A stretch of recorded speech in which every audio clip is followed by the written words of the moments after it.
সাথে, তো তোমাদের সাথে শেয়ার করব আজকের ব্লগটাতে যে কী হলো। এটা হচ্ছে গিয়ে সেকেন্ড সোমবারের ব্লগ, তো দেখতে থাকো। তো হ্যালো এভরিওয়ান, কীরকম আছো সবাই? Good morning, Radhe Radhe. তো দেখো আমরা উঠে পড়েছিলাম। এখানে কটা বাজে তখন? তখন 1:45 মতন বাজে। তখন আমরা উঠে পড়েছিলাম জল ঢালতে যাবো বলে। তো বোনরা ঘুমাচ্ছিল পিছনে, আর আমরা উঠে পড়েছিলাম দুজনে। তারপর উঠে চলে গেলাম চান করতে। তো চান করতে যাওয়ার সময় তোমাদেরকে ভুরুটা দেখাচ্ছিলাম, যে দেখো ভুরু প্লাক করেছি, কীরকম লাগলো কমেন্টে জানিও, সেটাই বলছিলাম। তো তারপর দেখো ঠাকুর ঘরটাও দেখিয়ে দিলাম, আর আমরা আগের দিন বেলপাতা তুলে রাখছিলাম সেটাও দেখিয়ে দিলাম। ঠিক আছে, দেখিয়ে আমি চলে গেলাম চান করতে। তো চান করে এসে ঠাকুরের বাসন মাজছিলাম, সেটাই কোনো ভিডিও করছিল। আর দেখো কি খুঁতখুঁটে অন্ধকারের মধ্যে আমি বাসন মাজছিলাম, একটু ভয় করছিল তবুও। তারপর বাসন টাসন মেজে এখন আমি পুজো দিতে চলে এসেছি। তো এটুকুই ভিডিও করতে পেরেছি, কারণ আজকের ভিডিওটা অনেক লং হয়ে গেছে, আর আরও কিছু অ্যাড করলে আরও লং হয়ে যেত। তো দেখো আমার শিব ঠাকুরটাকে আমি সুন্দর করে দুধ ঢেলে দিলাম, নিয়ে পুজো করছি। তো কীরকম করে করছি না করছি দেখতে থাকো। আর তোমরা কারা করা হচ্ছে শিববাড়ির এই মানে সেকেন্ড সোমবারেতে শিববাড়ি গিয়েছিলে, সেটা আমাকে জানাবে কমেন্টে, ঠিক আছে? তো অনেকদিন পরে ভয়েস দিচ্ছি, তো তার জন্য এরকম লাগছে, একটু মানিয়ে নিও। আর হচ্ছে কারা কারা কোথা থেকে দেখছো সেটাও কমেন্ট করে বলো, আর আমার ব্লগগুলো কীরকম লাগে সেটাও কমেন্ট করে বলো। চেষ্টা করছি আরও ভালো করার, অবশ্যই ভালো করবো, একদিন আরও ভালো করার চেষ্টাও করছি। তো যাই হোক, দেখতে থাকো। তো দেখো এখন আমি তুলসী পাতা তো না, ফুল, বেলপাতা, দুব্বো এগুলো দিয়ে দিচ্ছিলাম।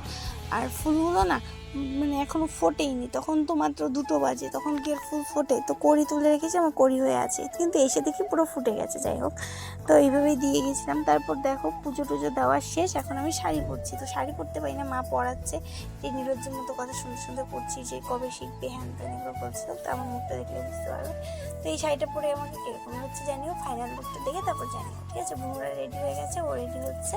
তো দেখি আমার পিছনে দাদু দেখো ঘুমাচ্ছে, কারণ খালি বাড়ি রেখে যাবো, তো দাদু এখানে থাকবে, ঠিক আছে?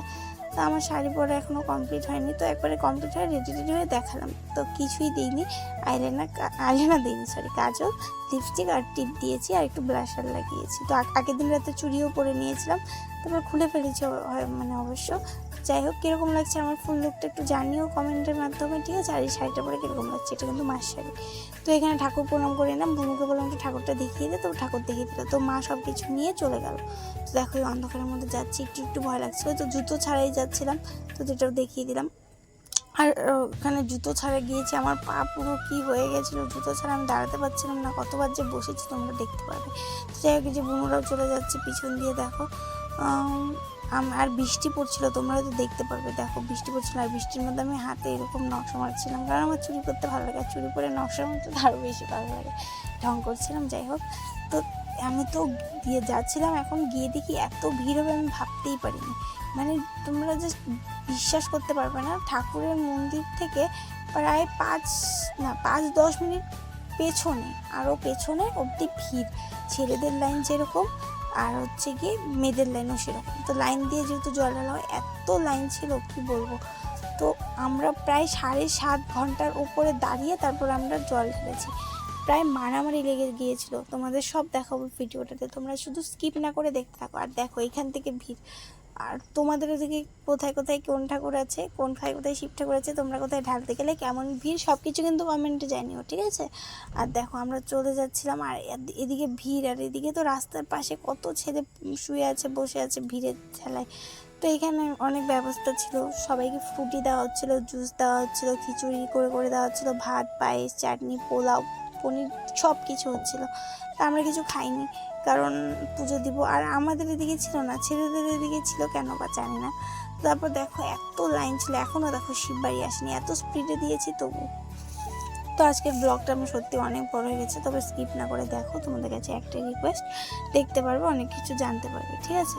তো দেখো এখানে যাচ্ছিলাম, আর শেষ হচ্ছিলো না, তারপর ভিডিওটা পজ করে আবার অনেক দূরে গিয়ে দেখাচ্ছি, একদম শিববাড়ির কাছে এসে। এটা হচ্ছে অনেকটা কাছে, এখানেও খিচুড়ি দেওয়া হচ্ছিলো, তো জানি না কী দেওয়া হচ্ছিলো।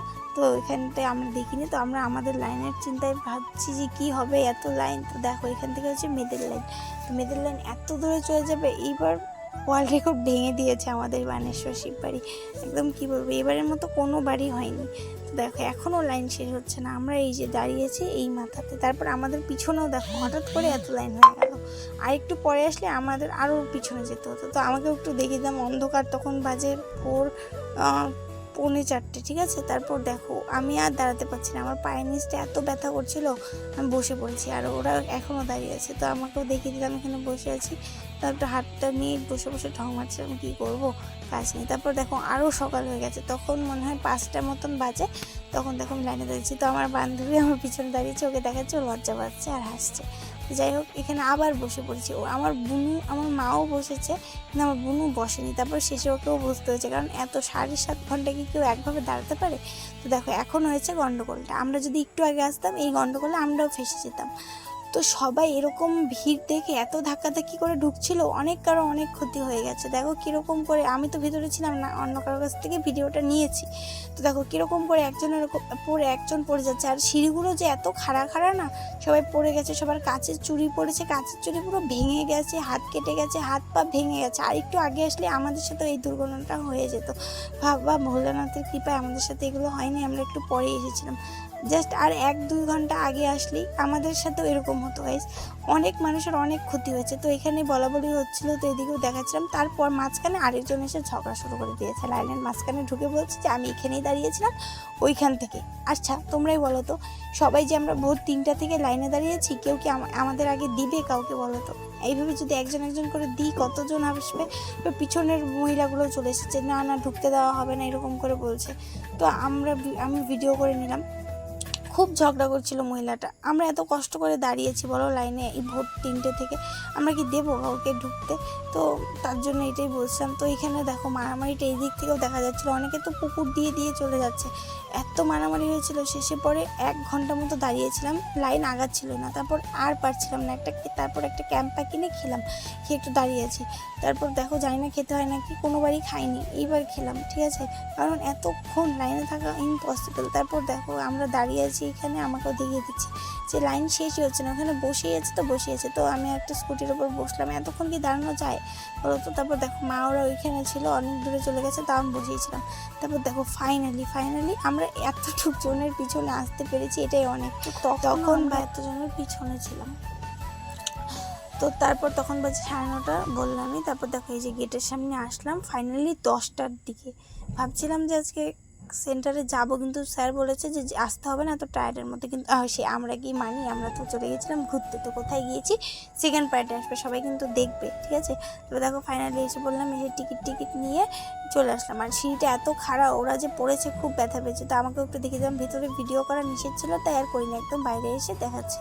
তো অবস্থা খুব খারাপ হয়ে গেছে গাইস, কি বলবো, জাস্ট এত গরম, আমার মুখে তো র্যাশ বেরিয়ে গেছে। তো দেখো আমি কি পেয়েছি, এটাই আমার খুব ভালো লেগেছে, এটা পেয়েছি। তো এটা পেয়ে পরেও নিয়েছিলাম, তো পেয়েছি যখন একটু পরেই নিই, দেখতে পারবে তোমরা ভিডিওতে। তো এখানেও আরও শিব ঠাকুর ছিল, জল ঢেলে দিলাম। এত বড় বড় হয়েছে ব্লগগুলো না, মানে ভিডিওগুলো, এখন আমাকে এত স্পিডে দিতে হচ্ছে না, তো আমি আস্তে আস্তে দিয়েছি। তো এখান থেকে আবার চলে গেলাম ওদিকটায়, আরও একটা আছে মহাকাল ঠাকুর। তো এখানে অনেক ঠাকুর আছে, সবাই, আমি আগেও বলেছি এখনও বলছি, পুজো দিতে আসতে চাইলে আসতেই পারো, খুব ভালো ঠাকুর, সব ঠাকুরই ভালো সব জায়গারই, কিন্তু এটাও ভালো, সেটাই বলছিলাম। এটা হচ্ছে, আর বলে দিচ্ছি এটা কোন মন্দির, এটা হচ্ছে বানেশ্বর শিব মন্দির, ঠিক আছে। তোমরা চলে আসবে বানেশ্বর, কোচবিহার পার হয়ে নাকি আগেই পারছে, মানে কোচবিহার থেকে যারা দেখছো তারা হচ্ছে বানেশ্বর হয়তো চেনো, তারা চলে আসবে বানেশ্বর মন্দিরে, খুলে সার্চ করলেই পেয়ে যাবে, ঠিক আছে। তো দেখো কি ভিড়, আগের প্রথম সোমবার এত ছিল না, এই সোমবারটা এত ভিড়, কি বলবো। তো যাই হোক আমরা এখানে ধূপকাঠি জ্বলিয়ে দিচ্ছিলাম। তো এখানে এত ধূপকাঠি না, আমার ভয় লাগছিলো যদি শাড়িতে লেগে যায়, কারণ আমি সামলাতে পারি না। তারপর দেখো পুকুরে সবাই চান করছে, এটাই দেখিয়ে দিলাম। তো দেখি আরও মাঝখানে ভিডিও ছিল, দিইনি, কারণ এত বড় হয়ে গেছে, তো আমাকেও একটু দেখিয়ে দিলাম। তো আমিও মধ্যে পা পুত হয়ে চলে আসলাম। এখানে কচ্ছপও পাওয়া যায়, তো আমি আজকে দেখতে পাইনি। তো দেখো আমাকে কেমন লাগছে বলো, আমি পুরো দিয়েছি। তারপর দেখো এখানে একটা, এটাকে কী বলবো, ওটা আমাদের দিকে তো ও এত খেয়েছে না, ও আমাদেরটা মানে খেয়েছে, আবার মুখ থেকে বের করে দিয়েছে, মানে ওর আর পেটে জায়গা নেই। আজকে ওকে এত খাওয়া দিচ্ছে। তো আমি খাওয়া দিয়েছি, এটা দেখে সবাই চলে এসে খাওয়া দিতে। তো ভালো লাগলো বিষয়টা না। এখন তো খাওয়া দিচ্ছি, কিন্তু এমনি তো বাড়ি গেলে সবাই মারে বলো, খুব খারাপ লাগে তখন। যাই হোক, তারপরে দেখো আমরা প্রসাদ নিতে চলে এসেছি। তো একখানে দিচ্ছিল খিচুড়ি আর সবজি। ফার্স্টে খিচুড়িটা নিয়েছি, নিয়ে খেয়েছি। তারপর যে আরেকখানে পোলাও আর ঘুগনি দিচ্ছিল সেটা খাইনি, কারণ সেটা হচ্ছে নিয়ে এসেছি বাড়ির জন্য, কারণ মা গিয়েছিল, মা না দিতে পারেনি। তো তারপর দাদুকে প্রসাদ দিয়ে বাড়ি চলে এসেছি। তো আমরা আরেকটা ক্যাম্পা কিনে খেতে খেতে আসছিলাম, কারণ খুব গরম ছিল, না খেলে হতোই না। তো এত ভিড়ে মা আর দিতে পারেনি, এসে পড়ছে। তো তারপর আজকের ভিডিওটা এতটুকুই, মানে কোথায় গেলাম কী করলাম আসছে নেক্সট পার্টে, সবাই দেখতে ভুলো না কিন্তু। Bye bye.